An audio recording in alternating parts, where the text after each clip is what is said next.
Welcome है आपका Shri Sai car में।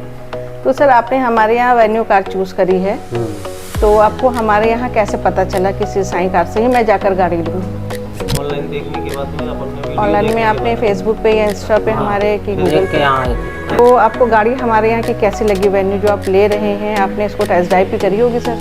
गाड़ी अच्छी है, तो सर आपको अभी तक का जो हमारा साईं कार का एक्सपीरियंस है, आपको कैसा लगा? पेपर वर्क में कोई दिक्कत, आपके फाइनेंस में किसी चीज़ में कोई दिक्कत हुई है? नहीं, ऐसा कोई दिक्कत नहीं, सर्विस अच्छी है, अब गाड़ी अभी सही है। तो सर आगे क्या आप हमारे यहाँ का रेफरेंस किसी को देंगे श्री साईं कार का? बहुत अपने कस्टमर है, बहुत आएंगे ऐसा। तो सर एक चीज़ और बता दीजिए, आप कहाँ से आए हैं सर? हम लोग बांदा। हाँ, हम चाहते हैं कि आप हमारे यहाँ से संतुष्ट होकर जाइए और ताकि आप और लोगों को भी हमारे बारे में बताइए। तो सर आपका बहुत बहुत थैंक यू श्री साईं कार आने के लिए।